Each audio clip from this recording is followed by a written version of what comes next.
کہ آغا جعفر مجتہدی ایک واقعہ نقل کرتے ہیں، فرماتے ہیں ایک انسان کی زندگی میں بڑے مسائل تھے، مشاکل تھے.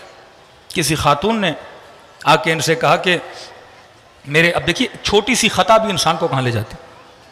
کہا کہ شوہر نے کہا کہ قبلہ اب جو میری بیوی ہیں ان کے سر کا درد نہیں جا رہا، مطلب اتنے دنوں سے ہر دوائی کھا لی لیکن سر درد ختم نہیں ہو رہا. تھوڑی دیر کے لیے آ گئے مجتہدی نے سوچا، جعفر مجتہدی، اور اس کے بعد کا خاتون تم نے بے وجہ اپنے چھوٹے بچے کو مارا ہے جس کے نتیجے میں تمہیں سر میں درد ہوا ہے. اب جا اس بچے کے دل سے جو رنجش ہے وہ نکال. وہ باپ کہتا ہے میں ماں کے ساتھ بچے کو لے گیا، 4 کھلونے دلائے، 4 چیزیں دلائیں، جب بچہ راضی ہوا اگلی رات اس خاتون کے سر کا درد کیا ہو گیا؟ ختم ہو گیا. بہت بڑے عالم دین تہران کے فرماتے ہیں مجالس پڑھتا تھا، ہمیشہ جب گھر دیر جاتا تو میں گھر والوں کو بتاتا تھا. اس زمانے میں ٹیلی فون اور یہ چیزیں نہیں تھیں. کہتے ہیں ایک دن مجھے بہت لیٹ ہو گئی، تقریباً رات کے 2:30-3 بج گئے، اور میرے بچے پریشان، بیوی گھر میں اکیلی تھیں، بچیاں چھوٹی تھیں، وہ اتنے پریشان ہو گئے کہ اللہ جانے کوئی حادثہ نہ ہو گیا ہو، کہیں پہ کوئی مسئلہ نہ پیش آیا ہو. 2:30 رات کے 3 بج گئے، آئے کیوں نہیں؟ کہتے ہیں وہ انہوں نے نہ کھانا کھایا نہ وہ سو پائے، یعنی ایک عجیب ڈپریشن اور ٹینشن میں پوری فیملی. کہ کیا ہوا، کوئی حادثہ، کوئی ایکسیڈنٹ تو نہیں ہوا، کہیں سے پتہ بھی نہیں لگ رہا جناب کہاں ہیں.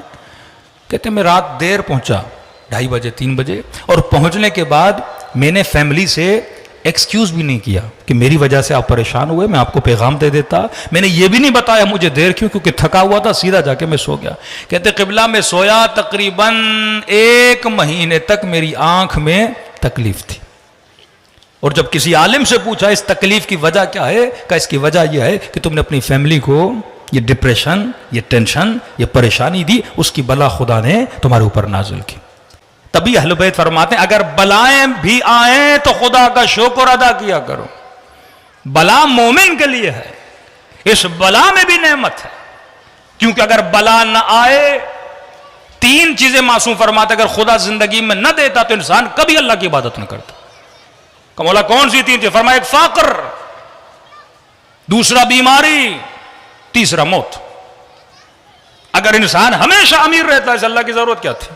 ہمیشہ صحت مند، تنومند، صحیح سالم رہتا، اسے اللہ کی کیا ضرورت تھی؟ اور ہمیشہ زندہ رہتا، فرمایا یہ کبھی بھی اللہ کی عبادت نہ کرتا.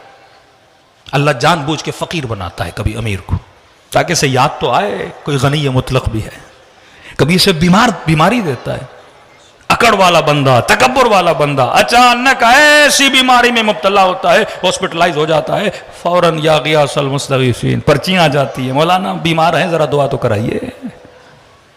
اور تیسری موت بڑے بڑے بندوں کو اللہ کے قریب لے کر آ جاتی ہے. تو فرمایا اشک ندامت، پشیمانی کے آنسو یہ اللہ کی دربار میں قابل تعریف ہیں. جناب اور اشک ندامت توبہ کی امام حسین نے قبول کی، لیکن کہا ایک بات یاد رکھنا، ندامت جتنی جلدی ہو بہتر ہے. ندامت میں اگر دیر کرو گے تو پشیمانی ہمیشہ کے لیے باقی رہے گی. امام حسین نے کئی لوگوں کو دعوت دی کہ آؤ کربلا میں میری مدد کے لیے، جن میں ایک حر جعفی نہیں گئے امام حسین کے کہنے پر، اور کربلا کا واقعہ رونما ہوا.